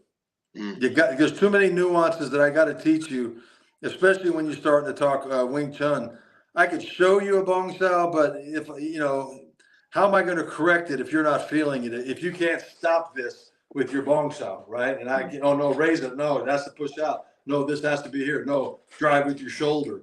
You know, raise it lower, because Bong Sao can do so many things. It can rise, it can cut. It can go low, it can go high, it can lead into all different things. You know, nothing hard, but you got to feel it. You know, I'm old school in that way. Every teacher I've ever had taught me that they got to feel it to get it. You know? Yeah, for sure. Definitely said. So, what do you see yourself like in a couple of years from now? You still going to be doing this like rest of your life? Yeah. I ain't going nowhere. I'm only 60, dude. I ain't dead. You know, at 60, I feel like I'm 30. And like I said, I was grappling in tournaments with 27, 28-year-olds and winning, holding my own, dude. You know, and that was just using BJJ rules. Same with the catch. I was in there wrestling when I was last year before my injury at 59. I was grappling D2 wrestlers and holding my own with them, you know, doing catch. You know, and I hadn't been doing it that long, but it's just, martial arts is martial arts. If you understand motion, you understand movement, you see similarities, but more importantly, you can feel similarities. It's not that hard, you know. When you collar and elbow a guy, right? Boom, here. Well, what the fuck? That's a foot style. That's a foot style. Pop, snap him in. But instead of just snapping him in, hit him in the back of the head when you snap him in. Elbow to center so he can't push you out. All the basic stuff. It's just right there. And once you understand that, you're like, well, shit, we do that already. You know? So you find the similarities. Is there any new arts out there you would like to, like, besides wrestling and BJJ, I know you do that, any other arts you'd like to get into, like maybe start to the only thing that I really would like to delve deeper into, and I'm talking on a real deep base, and it's going to sound weird to you, I've always had and I'm going to start training it. It's Aishinryu Bato Jutsu, the katana. Oh, yeah. Yeah, there was an old book called Flashing Steel with Pellman Sensei. It's called Flashing Steel, and he moved to San Antonio. He has a little dojo over here, and he teaches Daito-Ryu, which is another art that I've always wanted to learn. He teaches Daito-Ryu, and he teaches Aishin-Ryu, what they call Iaido, but it's Bato Jutsu. And if for no other reason, everything I've read about it helps calm the mind. It's solitary training. It's about positioning. It's about accuracy. It's about all these things. And to me, at my age now, I've done all the bang and I've done all the crazy shit. I'd like to get deep into here. And I think those type of arts like Daito and that would help me do that. You know, because it's softer, it's more flowing. And I just think it'd be a hell of a lot of fun. Yeah, I've noticed like a lot of like philosophical stuff, like which leads me to my next thing with a question by Nair Adasor or Ryan Rosado, right? That's his name. Yeah. Backwards. He wants to know what your favorite books are. My all-time favorite book is by Fyodor Dostoevsky, Crime and Punishment. Another one of my favorite books is Old Man and the Sea by Hemingway. I also like military books. I love The Five Fingers by Gail Rivers. I think that's a great book. I read every day, dude. I read for a minimum of an hour to an hour and a half a day. And I'm reading so many books. The Homilies of St. Isaac, the Syrian. I'm an Orthodox Christian, so I have a ton of Orthodox Christian books on different saints, on warrior saints, female saints, and their lives and their tumultuous way they grew up. And there are days that make ours look like patty cake, the way these people grew up and how they came into their own. And I read that stuff. I'm reading a book right now called Everything is Nothing by, it's a book on the accounts of Red Cloud, the great war chief. And dude, I'm getting ready to start another Hemingway book that Mr. Keating put up, Men Without Women. Anything that catches my interest, dude, I'm just all over it. But when it comes to my favorites, Dostoevsky by a long shot. You know, but the stimulating the mind is essential for any kind of growth, especially in martial arts. And not only stimulating the mind, calming the mind. My reading, I get up extra early. I take my daughter to school every day, but I get up a couple hours early every morning. I stretch out a little bit. I have my coffee. I sit in my chair and I open my book in complete silence, and I just read. And that's what starts my day every day. I used to do mine when, like, right before bed. Like, I mean, the classic, yeah, Leave It to Beaver shit. You turn the lamp on, you got your glass on, you read the book, and then you put it like I go to sleep. That's what I do. I read the script. I read scripture quite a bit too. I read the Bible quite a bit too. I read everything, anything I can throw my my heart and my mind into. Man, I'm down for it. Let's read it. Definitely stimulating the mind and calming. I love reading Russian philosophy, Berdyaev, Lev Shestov. I love reading poetry, but Pushkin, all these type of guys, Lermontov. I got into the Russian stuff. Well, of course, becoming Eastern Orthodox, Russian Orthodox. I just started reading all about this, and it just took me away so deep. So you. The religious stuff like that, how's that play into your training? Does it play any factor at all? No. As an Orthodox Christian, I always say there's Christianity and then there's Orthodox Christianity. 33 AD, brother. That's the one and holy apostolic church is the Orthodox Church. It's the oldest church. It's Catholicism, but it's Eastern Catholicism. As you can see on my wall, that's just one wall of icons back here. I'm in my icon room, my prayer room. And as an Orthodox Christian, I'm told and I'm taught that defending yourself is mandatory. Defending your faith is mandatory. Defending your family is mandatory. That's why I have a very, very practical mindset when it comes to self-defense and preservation. We have a saying, if I die before I die, when I die, I'll never die. So with that in my heart, I don't worry about being attacked. I don't worry about dying. I don't worry about any of those things, man. We're already gone, brother. It's just a matter of time, but while I'm here on this earth, it's my job to protect my loved ones, family, and the innocent in my faith. Simple. And I think a lot of spirituality plays a lot of. I know me and Julian talked about this. He's like into the metaphysical stuff, different spiritual dimensions, different auras, stuff like that, chakra. I recently came back from Sedona, and I actually have a friend who's a psychic. She does a lot of chakra and Native American healing and stuff like that. I've always been. You probably see my thing. I've been fascinated with the different kinds of magic, different kinds of religions. Recently, last couple of years, I did a lot in Haitian voodoo, different kinds of voodoo, like the Afro-Caribbean nations, just different kinds of reading about, different, Native American science, Native American shamanic magic, stuff like that. And I found that, reading about a lot of religious and spiritual stuff has actually cleared my mind. As far as when it comes to training and stuff like that, I'm able to clear, before I do my training. I don't do yoga or anything. I've never done that. I've tried to one time. I'll be honest with you, brother. If you want the mysteries, if you want the greatest mystery of all, one Sunday morning, find an Orthodox church and go to the Divine Liturgy. And then you go to the Divine Liturgy and stand there for 2 hours and listen. and take it all in, your mind will go. It's the same words, the same verbiage, the same lineage that Paul was preaching when the time of Christ. That's why it's from 33 AD. Christ was 33 when he was martyred. But when you go to a divine liturgy, everything, it's not like Christianity, Joel Osteen. This is ancient. I'm talking ancient. You know, everything there, the incense, the atmosphere, the feeling. We stand, we don't sit for 2 hours. That cuts the chaff right there. A lot of people can't do that. But who are we to sit? You know, when he was crucified. So we stand there, and there's a lot of times, man, I'm like, golly. But I tell you what, the mysteries, that's why we call the divine liturgy the holy mysteries. It's that deep. And a lot of people, they don't understand what Christianity is. They believe it's this new world age, this new age stuff, playing rock guitar on a stage, all this secular bullshit.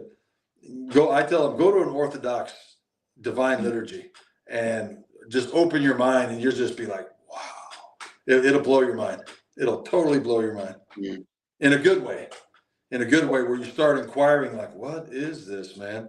That's how I started, dude. And then now I got a spiritual father who's a monk on a mountain in Lebanon, dude. You know, and I talk to him, and sometimes my priest, he's a theologian, and the way he can talk to you and the things he's studied and seen, he's the one who brought me through my wife's passing by the book of Job, of all things. You know, I would have never bought into that in a million years until, you know, I hit that rock bottom and sat there and talked to the man and listened for the first time. I was just, wow. I go to monasteries where the monks, all they do is work, physical labor, and pray all day. That's it. And these people are spiritual fathers, and when they start to talk to you, you would wonder, how does he know all this? How does he know this? Well, he knows it because he's connected where, you know? He's living that life where he can see through you like that. It's amazing. It's absolutely amazing. I'm actually reading a book right now. I forgot, I was going to show it, about the Spear of Destiny. You know, talking about how the Nazis and how different people all over time have been looking for that with the spear. You know, that one that pierced Christ. Yeah, it's a fascinating book. Spear of Destiny, the spear that punches Pilate. Yeah, it's a great book. I mean, I started barely delving into it, but it talks about, you know, how all these people have been trying to seek this power, looking for this thing since the Nazis, before the Nazis. Yeah, everybody's been looking for this, the spear, kind of like the Ark of the Covenant, and trying to, withhold the power from the spear. And when I first started reading it, some of the stuff in there was like, I couldn't believe how government spent millions of dollars trying to look for this thing. Governments ain't worth a shit. Look at our own. I mean, it's always been hook and crook bastards. They spend, billions of dollars to find, the testicle side of a tsetse fly. You know what the fuck? Yeah. I mean, while people are starving in the streets, and in our own country, they don't give a shit. That's why they're governments. Now more than ever, when people come to you for training, with the way the world's going, the way that our country's going, do you kind of instill them like, look, dude, like the shit's about to get real here. Like, this is what you're gonna need, this kind of training to like. I got a few guys that I can talk to like that, but for the most part, man, I try to keep all that on the back burner. If they got questions, I'll talk to them about it. But I'm about business, man. You're coming here for a reason. What's that reason? Okay, you want to learn how? Okay, let's get busy. Now, during my teaching, a lot of times I'll talk to them and say, look, man, in this situation, I'll break down a situation and put them in a situation that could happen. But I don't try to push the end of the world type of scenario, man, because to me, like my buddy Mark Human always says, he goes, oh, end of the world, wonderful. Look at all the opportunities we're going to have to prove ourselves right. Yeah. So I don't see where a lot of people are afraid of impending doom. They're afraid of impending war. It is what it is, man. The only thing I worry about is I got a daughter here, and I'm trying to keep her as safe as I can. Yeah. That's why when people were asking me, are you going to go down to the border for the that big thing that we're down to the border? I'm like, no, I got no business down there, man. I got a daughter. If something happens to me, you can't be doing that shit. Yeah. That's like January 6th shit. I had people offering me to go there, and I'm like, nah. I could smell a setup a mile. Dude, I was a street guy. I could smell a setup a mile away, just like the shit at the border was a setup. Watch what happens in the next few months with that. Yeah. They're gonna have to be arresting people that were there. You'll see it's gonna happen. It's not hard to see. It's definitely going to go down definitely for sure. Yeah. And it's funny because people are so naive and they don't know what's even going on. It's like for the people like us that live on the border, like we see it all the time. Yeah. It's just I know what's going on. I see it every fucking day. You know, I go to work. I don't have to go to the border. I can just drive right up the road to Texas City, right under I-35, right up here, 7 miles from my house. Well, you heard what's going on downtown El Paso, right? Like all the people that are wandering through there and everything. We got them here too, dude. Yeah. It's crazy. We've got actually in San Antonio police officers in uniform with cop cars working for NGO, working for security for cartels that are running freaking kids in and out of these hostels here in San Antonio. It was all over the news here. Nobody gave a shit. Nobody gave a damn. Yeah. You know, they just deny it, and they got badges, and they got the money to back it, and they're in charge. So whatever you say doesn't matter. So why am I going to sit there and sweat it? You know, it's a goddamn thing you and I can do about it. Yep, just gotta let it ride. Exactly. Unless you knock on my door with shit, there ain't a whole hell of a lot I can do about any of it. Nope, you're right. You're definitely right. But it's definitely getting crazy, and I think people can start opening their eyes and see what's going on, and but like you said, you can't save the world. You just got to worry about you and your family, and that's all really matters. Take care of yourself and stuff like that in there. But man, this has been fantastic. I appreciate you coming on. This has been great. I think we enjoyed it. Like listening to you talk about your experiences and what your opinions on stuff, and we want to get you on there and just for you to express yourself. And I'm glad you were able to come on and do that. Yeah, no problem. Like I said, we don't filter, censor anybody. We kind of just keep people on, let them talk what they got to talk, and and go from there. But I thank you, sir. I appreciate it. Definitely going to have you on in the future with another episode if you don't mind. No problem. But I definitely want to thank you for your time. I know we got off topic talking about some stuff like that, but I wanted to go there. I want to talk about books, philosophy, spirituality, nutrition. I guess they want to talk about how you be people. It's all connected. It's all connected. Everything's connected. And I'm glad people got to hear that too, because nobody here just wants to hear about you beat the shit out of people all the time. Want to hear other things as well. Dude, I ain't been in no fracas in years, man. I keep to myself. I don't push up on nobody. Those days are done. Yep, I say that. I mean, I'm 48, and I guess kind of like I kind of just like I don't need that in my life either. So it's like I'm just trying to stay out of people's way. Hey, whatever. Protect my family, and that's all I can really worry about. I'm gonna look into trouble. I got invited a couple of years ago. You want to be a bouncer at this rock place? I'm like, no, I don't think so. Nah, I don't want that life. I get that all the time too. You're big, want to bounce? Dude, I don't want that life. I don't want that life. I ain't got the mentality to bounce. I got a friend that was bouncing. He's barely got out of it like a year ago. He's been there for like 10 years. He's like, you don't want that life, dude. I don't want that life. I don't need that life. I already have a good job ready. What the hell am I going to bounce for? Exactly. It's stupid. Put myself in harm's way for no apparent reason. Yeah. Like, whatever. But before we go, I want to. Do you want? I know we talked about those sticks you're making. The walking. Sticks. You saw some available? Yeah. Here's one right here. I'll just pull one out of the box. This is just one that's available, man. This is a walnut, man. My dad, when he was dying, man, he was supposed to send these to me years ago, and he got real sick, and he forgot about them. When I went up home to take care of his estate, I found 1, 2, 3 boxes of them. I got like 18 sticks left, 14 sticks left. And this is like I believe this is a curly rock ball with a walnut top, and then it's a nice walnut square cane. Good for hitting, good for walking, legal. I sell them. If you want them, let me know, man. I got them. Yeah, I'm still gonna hit you up for one of them. I lagged, guys, you selling these look fantastic. I'm all about craftsmanship because I'm a fabricator, and those are definite old world craftsmanship. Oh yeah, each one of these sticks, my dad put about 7 hours in handwork.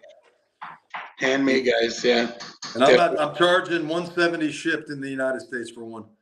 It's a hell of a price for handcrafted. Those woods are expensive. Yeah. Oh yeah. I mean, just the wood alone is pretty expensive, Yeah. But I got them all over the world. I've sold these sticks to people all over the world, and I've never had a complaint. How many inches are they? I got them all the way. Like this is a 40. I got them up to 41s. and all the way down to 36s. So the standard walking cane size. Yeah, walking cane size. Like I said, I when I go anywhere, I always have one in the truck with me. Oh yeah, yeah, it's definitely. I had always keep a. I mean, you familiar with Volpe's training? Yeah. Yeah, I have. He made me a little club I keep in my car. It's the polyurethane plastic. Man, that thing's a beast. I could say. Hope we never have to use it. I want to get a Patu from him. Oh yeah, I want to get a Patu. Yeah. Yeah, he did some good work. I was approached a while back to make one out of my Carta, and I was like, I don't do fabric. I used to make trainers, a lot of trainers for people. I just don't have time to do it anymore. But I was made a couple little devices for women for self-defense, which you can see on my page. But I don't do those anymore. But it was fun making them. It was fun making them so we could use. But yeah, guys, hit him up if you want one.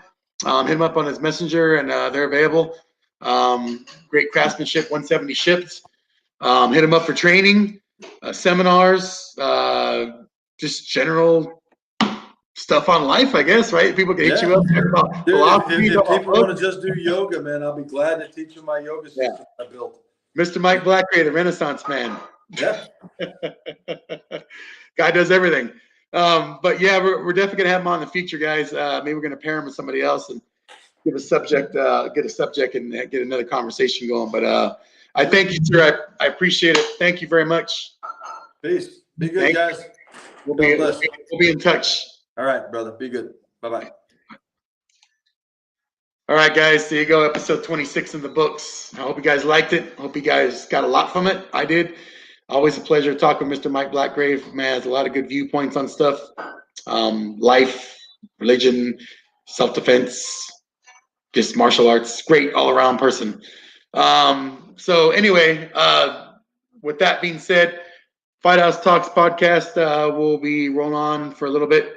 We might take a little break here in the near future just to get things together. Got some stuff going on with myself and Coach Kurt has some stuff going on as well. But we'll try to keep it going as long as we can and get some episodes going for you guys. We're gonna have February's list coming out soon.